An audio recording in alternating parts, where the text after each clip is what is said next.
Today we're going to be talking about credit relief and how to manage your credit. How many people have been broke? How many people have had credit problems? You know, what's going on today with the recession and everything else, credit is very, very essential. And what we need to do as people and Christians have to be able to control our credit and control our spending. And exactly how we're supposed to do that? Well, we'll be discussing in our speech today. Why is debt never a good place to be in? Why we are getting in debt? And some of the reasons and some of the things that we can do to prevent debt and become debt free. Okay? First, we can go to the Holy Bible in the King James Version, and even the Bible states debt is not a good place to be. It states in the King James Version, Romans 13, chapter 8, owe no man anything but to love one another, and he that loves another has fulfilled the law.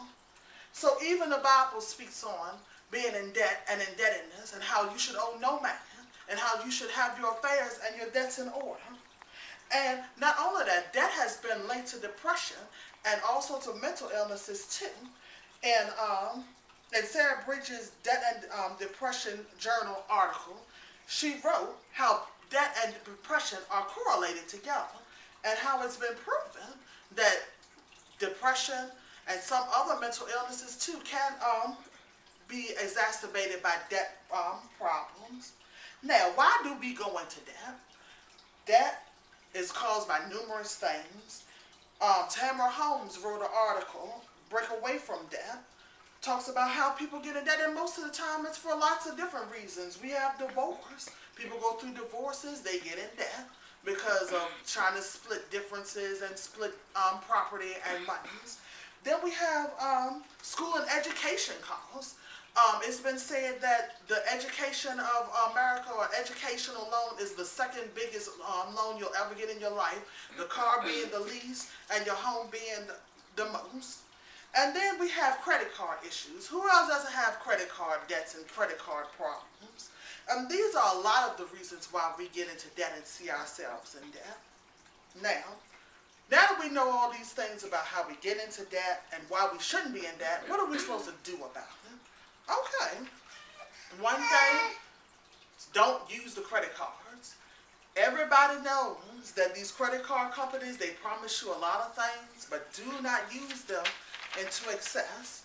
It says in Scott's article, he wrote an article on credit card use and abuse, and it states, do not use these credit cards over a large period of time, because with the increased interest rates, the charges and fees and penalties, you can find yourself owing a lot more than you ever borrowed. And another thing that they discuss is about overspending. We don't need to overspend. You have to curtail some of the luxuries that you have. Instead of getting coffee every day from the Starbucks, try and make coffee at home. And, sometimes, buying things, dinners and lunches during the week, it would be more beneficial to carry your lunch instead of buying things from out there. Because if you look at your spending, which goes back to the next point, if you make track of all your cash flow and write down every bit of money that you spend, you will see where your money is going. Robertson wrote in an article that he wrote, The Secret of Their Success in Black Enterprise, that's one of the ways you can manage your money, and that's another way that you can see exactly where your money is going. So indebtedness is not a problem. And also, budget. We must learn how to budget. Even the richest people have budgets, so we must learn how to budget our money. So, to wrap all of this up, in order to be debt-free, we have to realize, hey, debt is never in a good position to be in. Then we have to recognize our reasonings for debt, and then we have to implement some of our debt-free solutions, because these days, credit is very important. If you ever want to own anything that you can't buy straight out, like a car or a house, debt is a very important thing to monitor, and credit is very important to have. Thank you.